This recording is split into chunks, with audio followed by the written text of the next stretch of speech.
Railway station সংলগ্ন এলাকা থেকে হকার উচ্ছেদের প্রতিবাদে রাজ্যের বিভিন্ন প্রান্তে সিপিআইএম ও বামপন্থী শ্রমিক সংগঠনগুলি লাগাতার প্রতিবাদ মিছিল এবং বিক্ষোভ কর্মসূচি পালন করছে। পুনর্বাসন ছাড়া এই উচ্ছেদকে অমানবিক আখ্যা দিয়ে তারা তীব্র ক্ষোভ প্রকাশ করেছে। এমতাবস্থায় বাদ যায়নি তারকেশ্বর স্টেশন। তারকেশ্বর রেলওয়ে স্টেশনে বাসস্ট্যান্ড সংলগ্ন এলাকায় পড়েছে নোটিশ। অবিলম্বে 19 জুনের মধ্যে সমস্ত অবৈধ দোকান করিয়ে নেওয়ার আজ তারই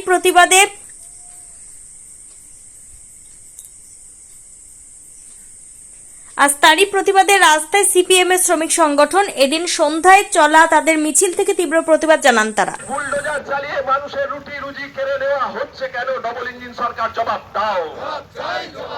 নির্বাচনের আগে 450 টাকা দামে গ্যাস দেওয়ার প্রতিশ্রুতি কোথায় গেল? বিজেপি সরকার জবাব দাও। নির্বাচনের আগে দেওয়া 450 টাকা দামে রান্নার গ্যাস সরবরাহের প্রতিশ্রুতি কোথায় গেল? বিজেপি সরকার জবাব দাও।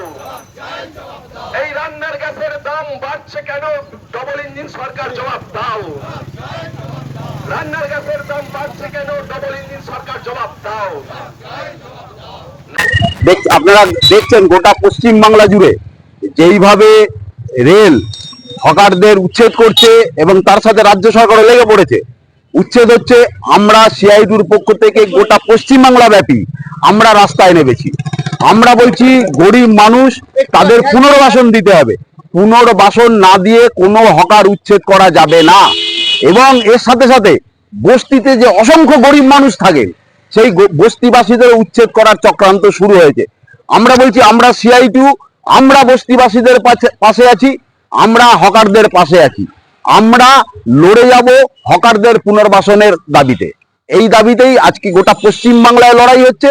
আজকে তারকেশ্বরেও মিছিল হচ্ছে। আগামী দিনও এই লড়াই জারি থাকবে। এবং বিজেপির নির্বাচনী ইস্তাহারে ছিল না যে নির্বাচনের জেতার পরের দিন থেকেই হকার উচ্ছেদ হবে, কিন্তু যেদিন রেজাল্ট বেরিয়েছে তার পর দিন থেকেই বুলডোজার চলছে। আমরা বলছি, আমরা বুলডোজারের সামনে দাঁড়িয়ে শ্রমিকদের স্বার্থে, হকারদের স্বার্থে আমরা লড়াই করব। সিআইটি লড়াই করবে। আমরা এই উচ্ছেদ আমরা রুখবো।